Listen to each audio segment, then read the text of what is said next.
Welcome back to another episode of Ask the Compound. A question for us, our email here is askthecompoundshow@gmail.com. It kind of feels like we're starting to see like the kids of previous questions because we're now getting follow-up questions. People have already asked questions, so we'll have to see. Yeah, it's nice to hear. We're getting follow-up from decisions people actually made from some of our advice. They don't always take it. They don't have to. Another diverse set of questions today. We're going to be talking about the impact of private equity on U.S. stock market's shrinking number of public companies, the real rate of inflation for households. This is what people always want to know. What's my actual inflation rate? I don't trust government data. Yeah, what's the government hiding? Yes. What it means to have a fiduciary as an advisor, worries about U.S. government debt, and the impact of baby boomers on the housing market in the coming years, which maybe will be good news for young people looking for a house like Duncan. One day. Yeah. We'll see. All right. Before we jump in, we should tell everyone, be sure to go and rate and review the podcast.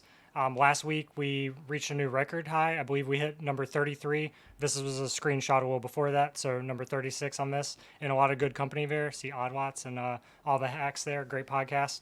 So yeah, go and rate and review and share with your friends. I saw Jill on Money there too, fellow compounder. Yeah, Jill on Money. We'll take it. All right, let's do some questions. Okay, up first today we have a question from Benjamin. You mentioned in 2 recent podcast episodes that private equity companies with over $100 million in revenue constitute 87% of that category, whereas only 13% of publicly traded companies fall into the $100 million revenue category, and this proportion is growing. I believe that's from Torsten Slot. Could this be one reason why stock prices appear to consistently rise? As the number of private equity firms increases, there are fewer publicly traded companies available, leading to more capital chasing a shrinking pool of public companies. On the surface, this makes sense. The supply is shrinking, demand is rising. That would push up prices. Econ 101. You mentioned Torsten Slot. Throw up the first chart, John. 87% of all firms with revenues greater than 100 million are private. This was kind of shocking to me that it is this high. I guess this just shows why the stock market is not the economy, pretty simply. The Atlantic shared some data about the dwindling number of companies. You can take one off, John. So they did this report last year about private equity saying that in 1996, there was close to 8,000 firms that were publicly traded. Since then, the economy has grown by $20 trillion. The population has increased by 70 million people, and yet today there are less than 4,000 publicly traded companies in the United States. They said, how can that be? Private equity.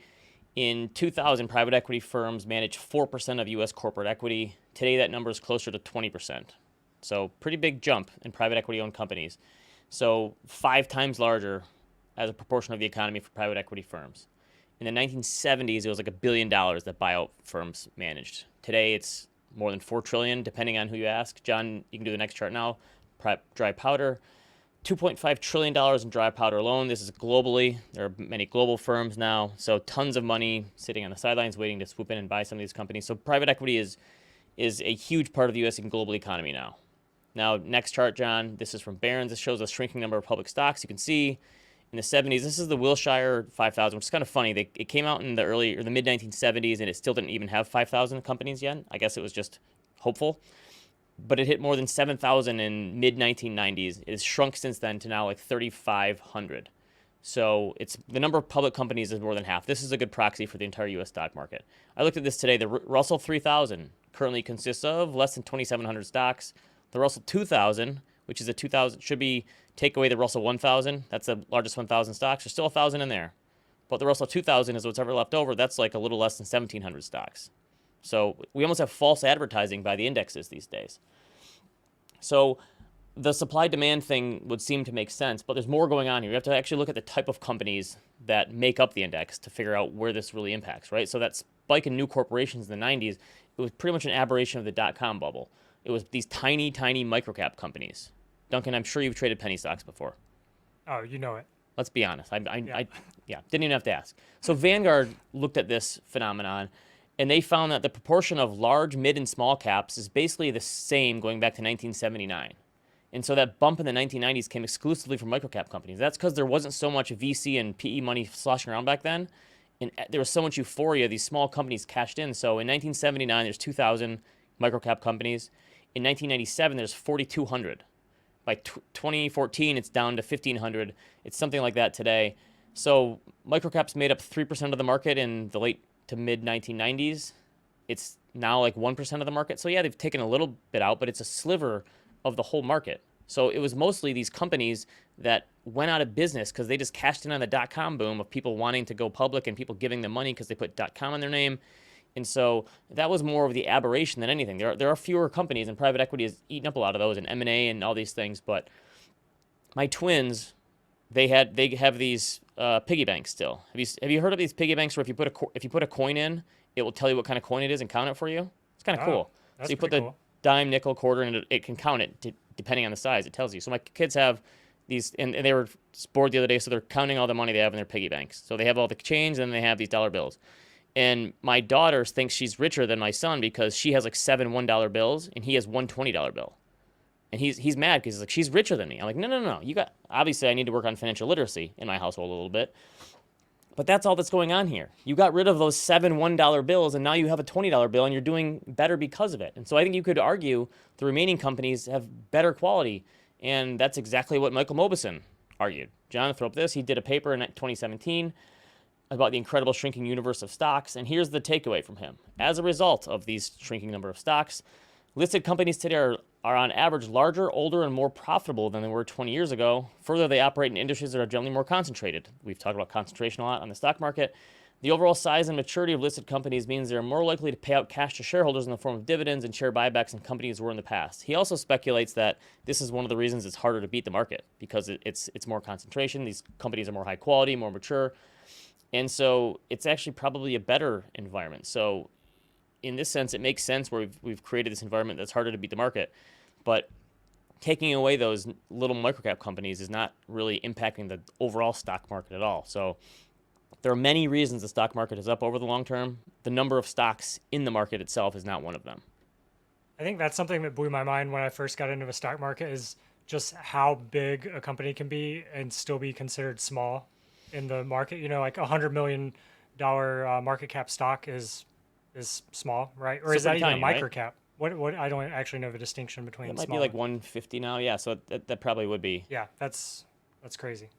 Seems Yeah, like a lot and of those money. levels have moved up over time as companies have gotten bigger, obviously. But yeah, that's the kind of thing. It does sound interesting. It's like, well, there's more money chasing fewer names, but there's fewer names because of the tiny ones, not because of the big ones. Makes sense. All right, so another one. All right, up next we have a question from Will. Headline inflation rates make the news all the time, and you see a lot of people cite the cumulative inflation since 2019 at something like 20%. This seems like useful information, but most people aren't buying everything in the basket of goods that make up the CPI report. I haven't ever bought a baseball bat or a boat, for instance. Does anyone actually pay the headline inflation rate, or is it just data for economists to eat for breakfast? Is it useful to calculate your own inflation rate when making investment decisions? I have a 2.5% mortgage, so the inflation in housing and rent really doesn't play into any personal finance decisions for me. That's a not to brag, right? 2.5% mortgage? That's pretty good. Sub 3%, you're doing a pretty good position. So let's bring in one of our favorite macro people, Mr. Barry Ritholtz, who writes the big picture, has Hey, for Barry. years. Barry, you've written a lot about inflation over the years.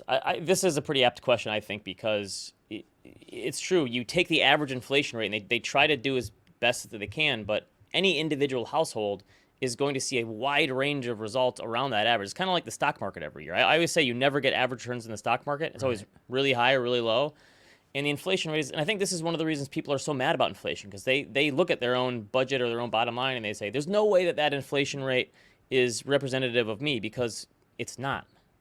That's exactly right. So first, I mean, it's obvious, but let's just state up front, everybody's consumption is different. If you're a renter, your consumption is different than a homeowner. If you have kids versus kids already being out of the house, if you're paying for schools, everybody's spending is different. That's number one.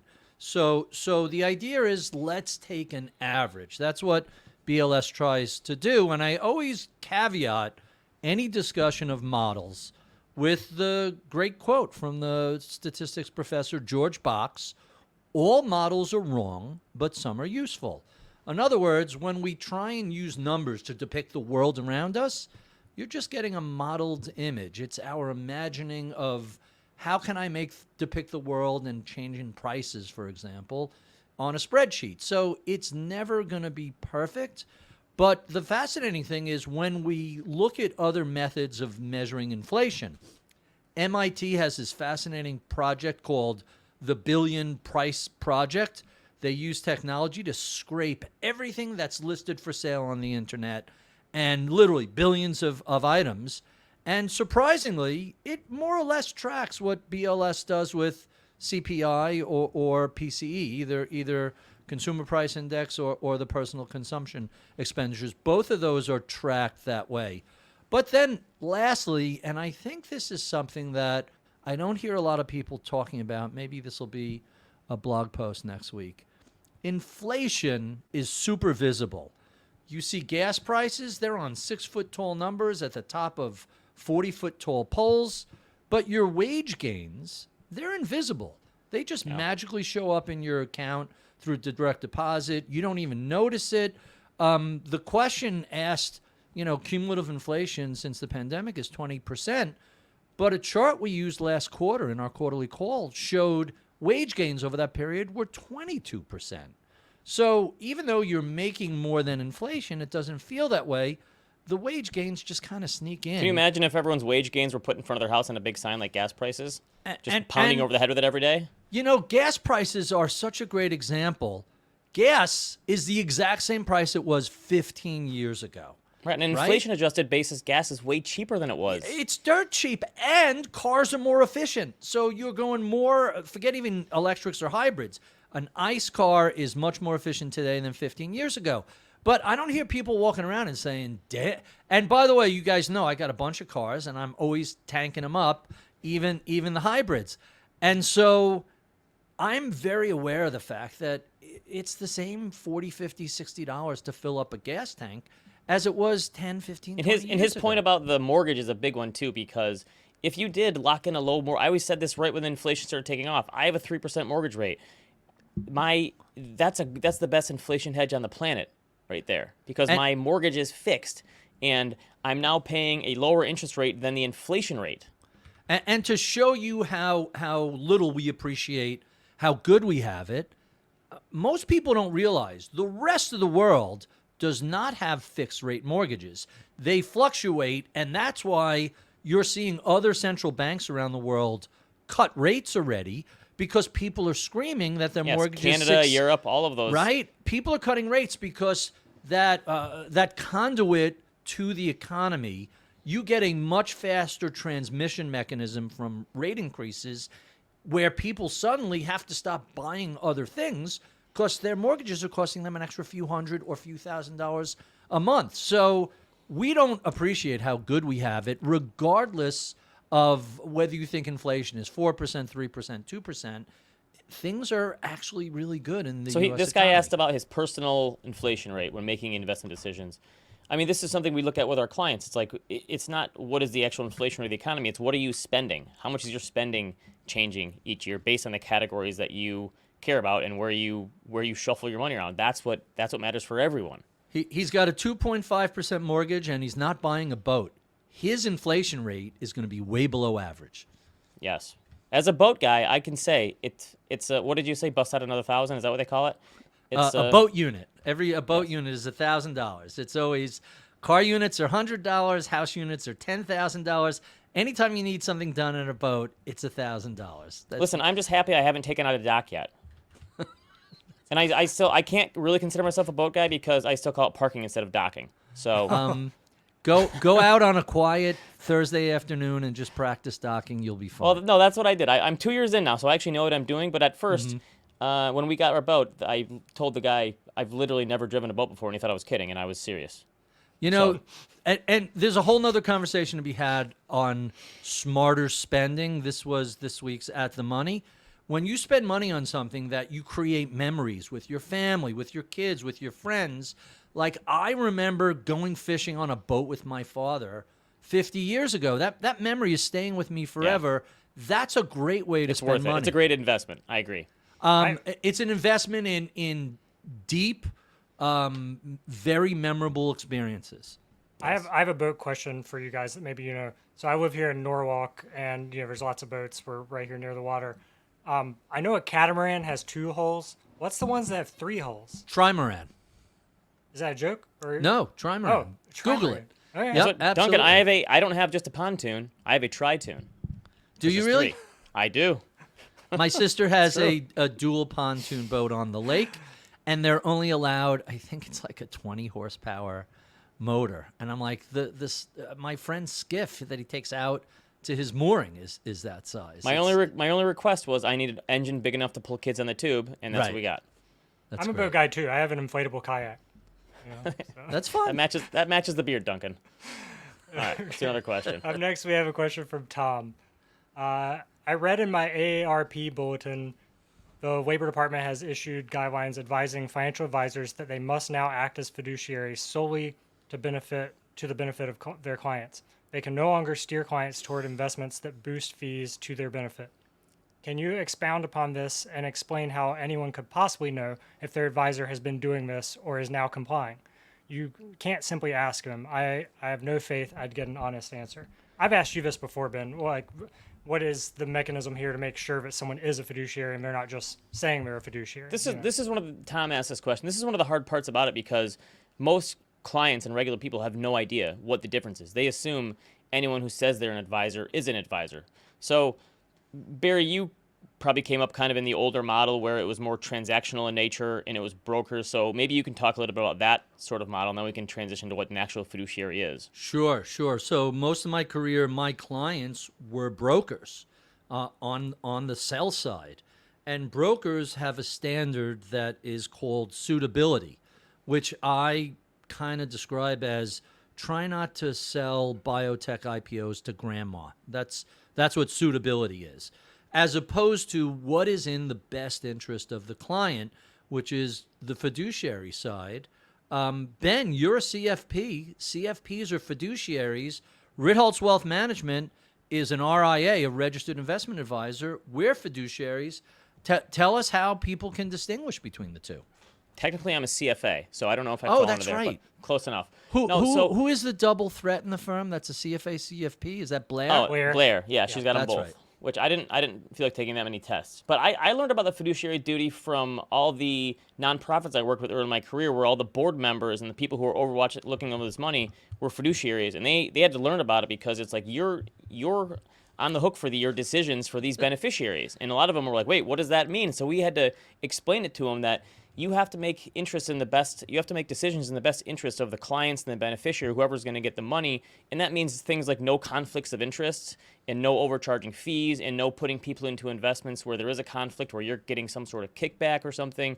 And so fiduciary, literally means that you're looking for the best of the client, not necessarily trying to give them something that's more transactional. And I think the way to describe it is the old model, not saying that everyone did this, but if you're getting paid by transaction, your incentive is to try to sell more and more products to someone and change their portfolio. Whereas the fiduciary model is more, listen, we're on the same team. We're trying to put you in the best thing we can. We're not necessarily trying to shake you out here or anything. We're trying to align our interests here. And that AARP bulletin is a little confusing. Keep in mind, if you're talking about advising people on a 401k, well, that's supposed to be a fiduciary. You're not churning and burning. You're not actively trading. It's here is a assortment of mutual funds that we're not getting paid on. That's the 401k side. But that isn't the same as in your non-tax exempt, non-qualified portfolio, just the stocks and bonds you own through your, whether it's Merrill Lynch or an RIA.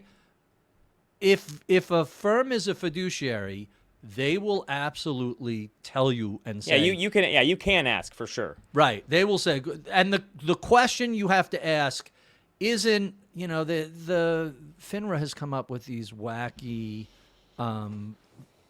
internal rules. They're the self-regulating organization that covers the broker-dealer side that's not a fiduciary, and they really try and make these things sound like a fiduciary, the best practice, the best interest. That's not what it is. You ask your advisor or broker, are you a fiduciary, and are you willing to put that in writing to me? And you will get the answer, yes, I am, or I can't put that in writing, which means no, I'm not. To clarify, we are fiduciaries from day one when we launched the firm. I've always thought that the broker-dealer suitability, turn 'em and burn 'em side, I'm amazed they're still around. Late 90s, I thought they were going to die out. Yeah. And they've held on so much longer than I've expected. I've been totally wrong forecasting their death. To be fair, many of them are starting to adapt the fiduciary standard. The challenge is the hybrid. There are a lot of broker dealers that are, well, I'm wearing this hat. I'm a fiduciary. Hold on, let me take off this hat and sell you an annuity. Now I'm But things are much better than they were in the past. right. Still not perfect, but much better. This might be an oversimplification, but if you look at your statement and you see that you have a mutual fund with X% of a fee, is there like a certain number that should be a red flag to you? Is there a certain threshold, or is it not that simple?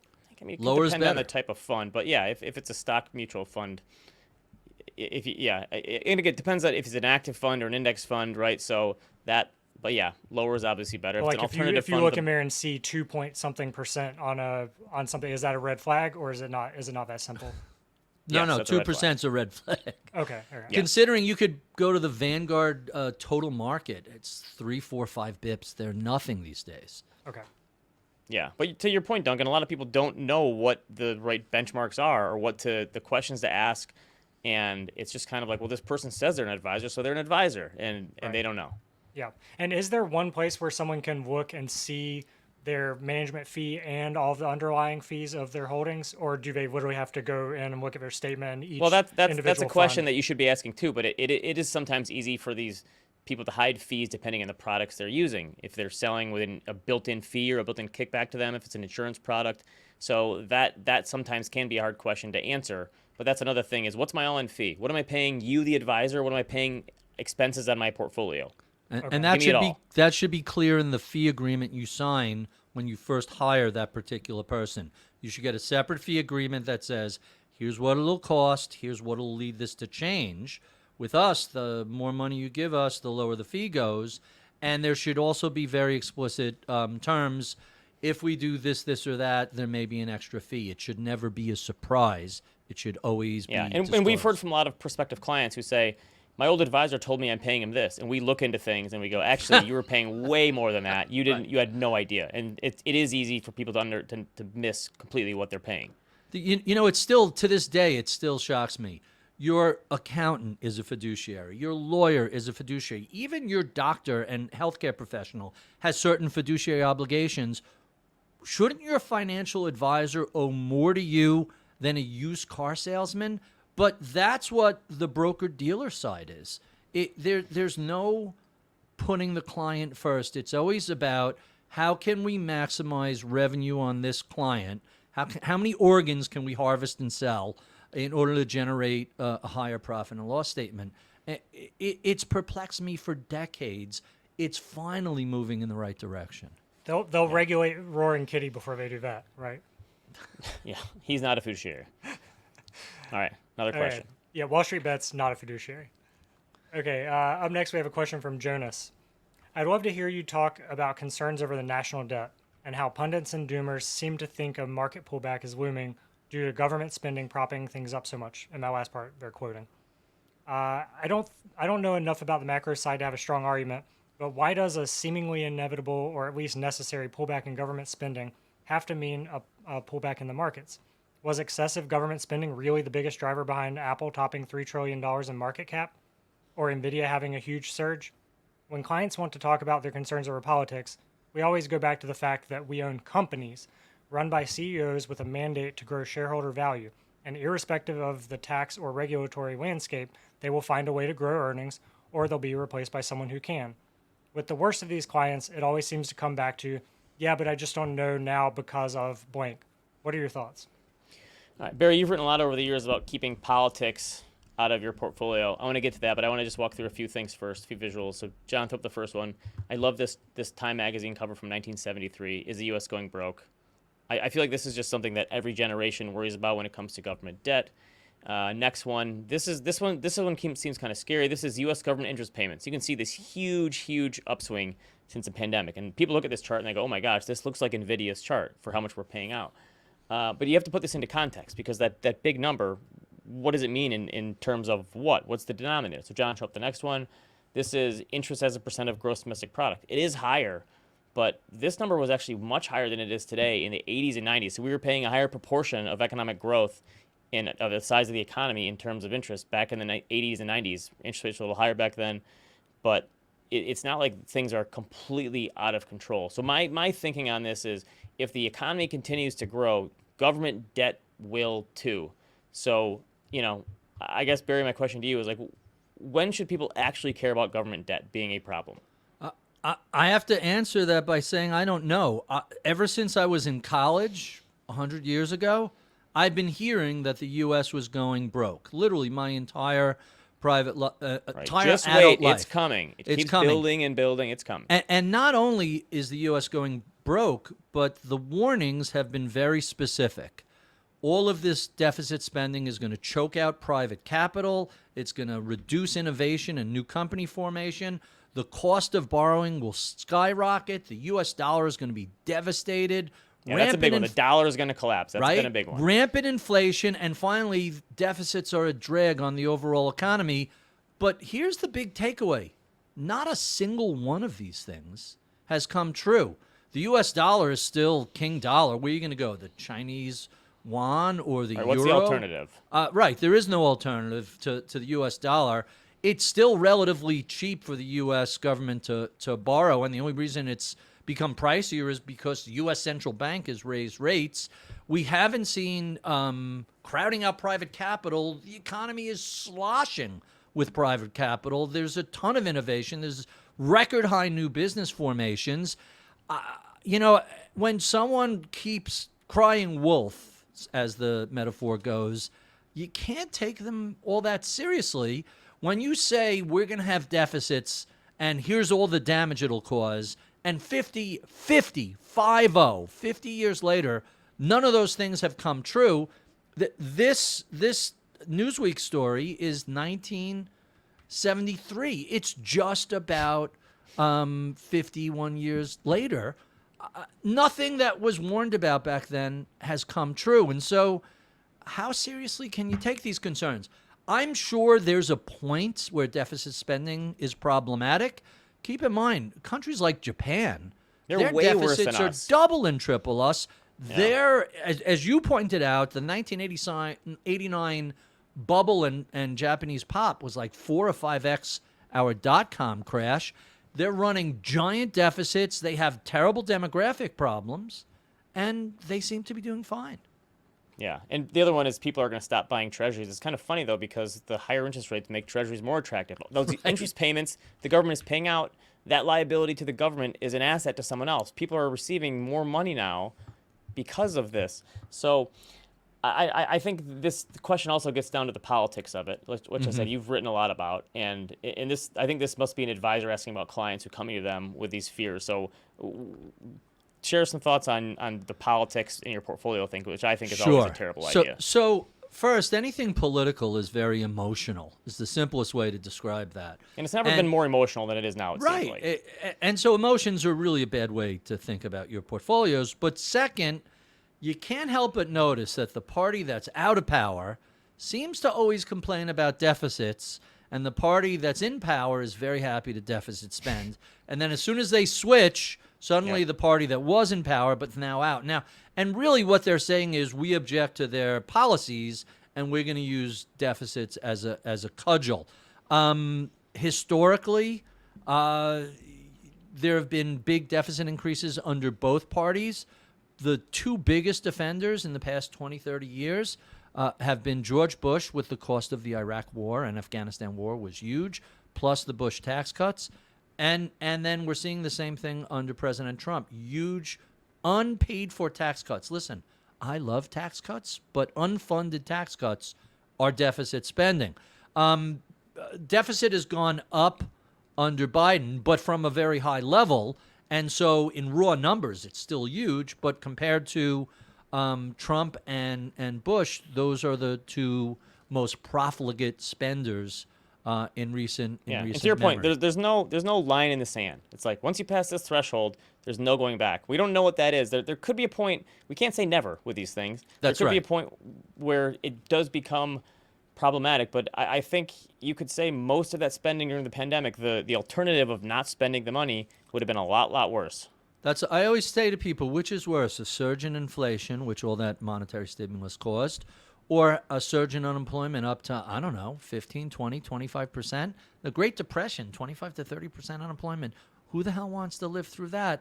I'll take a little deficit spending and transitory inflation and get through that. And here we're on the other side, and unemployment is low. Inflation, everybody forgets. An inflation rate running 3-4% and interest rates at 5%. That's about historical average. We're not wildly above That's the normal. 1990s. Right. We're just so used to zero that it's skewed the recency effect has skewed our perspective on that. When are we going to see the $1 trillion platinum coin? I think that's right. That's just a accounting trick to deficit spend. When you even get someone like Nobel laureate Paul Krugman saying, hey, this is kind of a wacky idea, and he's associated with center-left economic policy thought. If Krugman says that's a bridge too far, you can assume it's a bridge My too kids far. would not be impressed with that because that's just one coin. That's right. True. Your kids are basically going to be the world's worst traders if they're Yes. willing to swap 7 singles for a 20. That's They the can't wait world's to- worst stock split. They're going to be buying penny stocks just like Duncan. All right. Last Also, I question. have Paul Krugman's macroeconomics textbook literally propping my computer up right now. Oh, that's great. So he's kind of a part of the show. Okay. Up next, we have a question from Michael. When it comes to the housing market, I have a theory that when boomers start dying in large numbers, this got dark. Millennials and zillennials who are looking to buy will just lowball offers for their homes. I think this will work and ultimately bring down housing prices in general because most of the benefactors of those houses would be Gen X or millennials with homes of their own just looking to unload the property. Capital gains on a reduced offer would likely still be between 50 and 100% return for the decedent. The properties will likely be in need of some costly upgrades and repairs because boomers in retirement / at end of life are not likely to invest significantly in their property. Supply may outstrip demand. Maybe this is wishful thinking. My family will likely need a larger home in the next few years, but between rates and asking prices, the need is not so great to justify walking away from our current home with a low mortgage rate. Would be interested in your thoughts. So I've heard a lot about this. They call it like the silver tsunami in the 2030s. This is the hope for young people. And that's probably when a lot of millennials will be looking to trade up as well from their The first hope home. is boomers dying. Well, I mean, Father Time is undefeated, right? It's not people aren't hoping. They're just this is how things work. So I have some stats here I want to talk about this. So Jonathan, up my first chart. 2 in 5 baby boomers have lived in their home for 20 plus years. So that point about having to redo houses is probably a correct one. There's probably going to have to be a lot of renovations in the years ahead. 80% of boomers own a home. 40% of all homes are paid off free and clear, and you can probably assume most of those are by baby boomers, of course. But Freddie Mac actually did a study on this, and they used demographics here. So Jonathan, up the next chart. They said their estimate is that there's like 32 million households right now with baby boomers, and they estimate that will go down to 23 million by 2035 when the oldest boomers turn 90. And so that could be going into an old folks home or dying off, like we say here. But over the next 5 years, that's like 2.7 million homes that will change hands by 2035. So that's in 12 years. We're talking 9 million or so. So it's more of a trickle than a tsunami, I guess. So that's like 750,000 a year. So it's not nothing because there's 5 to 6 million existing homes that sell each year on average. But it's more of a gradual, and this is also based on historical norms. And because boomers have lived in their house longer than any generation, basically, it's possible they're going to say, I want to keep living here longer. And when NVIDIA creates the robots to take care of them in their old age, they're going to say, I'm not going to the old folks home. I'm staying and having the robot come be my home health care. So it might be wishful thinking. Barry, I'm curious what you think here. When people get these houses passed down to them, will they say, well, finally, I don't need to buy a house because it's unaffordable. I can just move into this one my parents had, and I'm free and clear? Or is it going to be like a flood of houses hitting the market, and this will actually be meaningful to prices? So I think there's a really simple formula to this. It's a really simple question. First, tell me what the population growth over the next, 10, 20 years is going to be, including immigration. You could throw in longevity. People continue to live longer, so that'll be a variable to population.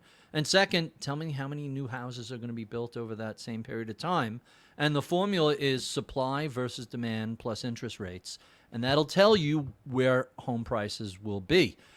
Right now, the problem that we're dealing with home supply is, following the financial crisis, even before housing construction peaked in 05, 06 and proceeded to plummet. I've shown that chart over and over again. Over the next 10 years, after overbuilding houses for a couple of years, we underbuilt houses probably over the next 12, 14 years since the financial crisis by 3-4 million houses, some crazy number. At the same time, population went up another 25 million people or so. So that's number one. And then that's number the crazy two, thing people don't take into account enough is, yes, we've built fewer homes, but also the population of the U.S. is way bigger than it was back then when we were building more homes. That's right. And then the second supply issue is simply the golden handcuffs of the previous question's 2.5% mortgage. The stats are crazy. Something like, so 60% of homeowners have a mortgage, 40% are free and clear. You could look at 2.5, 4, 5, and 6%. I think it's something like 65% of people with a mortgage are paying 4% or less. Maybe it's 60%, but it's a big number. And if you go up to 5, it's even larger. And what's preventing people from, there's this natural chain in home ownership that goes, hey, we're in a starter home. It's inexpensive, but it got us in the door. Hey, now we are having a second kid. We need some more room, so we're going to trade up to a bigger house. Hey, I'm making a lot more money. I'm going to move to a nicer neighborhood, a better school district, maybe by the water. And, that keeps progressing until, hey, the kids are out of the house. I don't want to take care of this big property. Let's trade down to something smaller. So normally that's a traditional progression. What has happened is, during the pandemic, when all these people were buying vacation properties or properties out of the city without selling anything, they sucked up a ton of supply. And B, not a lot of supply has been coming online. That's starting to tick up. And so we're starting from a place of an imbalance between supply and demand. Yeah, we're already way behind. And to your point Yes. about the balance of it, we have 70 million baby boomers over here, but there is an offset with 70 plus million millennials over here coming up. And so even if there was a supply rush from boomers, is that just going to be met with more demand from millennials? That's right. So millennials, the boomers were the biggest generation until the millennials came along. They're actually bigger. And some people are saying Gen Z are bigger than millennials. And that's before, the really odd thing about all this, in the 80s and 90s, we had very robust legal immigration. I don't mean people sneaking in under the wall in Mexico. I mean, they fill out the paperwork, they get an H-1B, whatever it is, visa, or a green card, or a permission to come to the United States. Some people have even argued all the job gains over the past, post-pandemic era have been immigrants coming into the United States. Immigrants have been a massive driver of economic growth in the United States. Half of the C-suite executives in Silicon Valley, in the tech industry, are immigrants. They come to here from China, from India, from Eastern Europe, we have been attracting these people. And then over the past 10 years, it kind of started after the Iraq War began. We reduced the ability for people who come here to get an education to stay. There was some decrease, obviously, during the pandemic, but there was decrease under the Trump administration, and it hasn't really improved a whole lot. It's improved a little bit under the Biden administration, but not as much as you would imagine. Immigrants are just a massive driver of economic growth, and they're part of the reason why, housing prices only have so much room to fall. When they fell during the financial crisis, it's because they had doubled and tripled in the previous 5 years. So they just kind of mean and reverted. supply had gone up too then. Wildly. So, Yep. Yeah. So I don't think it's crazy to think that the 2030s are going to be way slower than the 2020s. Obviously, we can't look that far out and know what exactly is happening macro-wise, but that makes sense. So Duncan, 2034, that's going to be your time to buy a house. Great. You don't have to wait very long. It's boy. also where you live, Duncan. Virginia is like when you look up the East Coast, like Richmond, Virginia, or Norfolk, Virginia. Those are beautiful areas and fairly reasonable prices. I mean, if you're on the water, all bets are off. But what are you seeing in your area? People always forget how regional home prices are. I'm in Norwalk, Connecticut. Okay. So- Norwalk, not Norfolk. Yeah, Why did I hear no. Virginia? Maybe the I mean, I'm the question from- had come from I'm Virginia. from He'd be able North to- Carolina. He'd be able to afford Virginia more than Connecticut, probably. I mean, but I know someone who's in New York and is looking at Chicago because real estate prices are half of New York, and the caveat is, well, guess what happens to your income if you go there? Your salary's going to be lower. I do feel like also. millennials will be moving more than baby boomers. Boomers staying in their house for 20, 30 years. I don't think millennials who've grown up on HGTV are going to do that as well. Well, that definitely exacerbated things, right? The pandemic, people working remotely, so people in these massive cities being able to move to small towns while retaining their massive salaries, they were able to come in and buy up the nicest property and inflate prices. It kind of seemed But that seems to be going away now. You still have a lot of work from home, but I think the expectation is we're not going to pay New York salaries and let you live in Wyoming. We expect you in the office 1, 2, 3 times a week. In conclusion, Duncan's fingers crossed that those boomers are going to die off sooner than expected.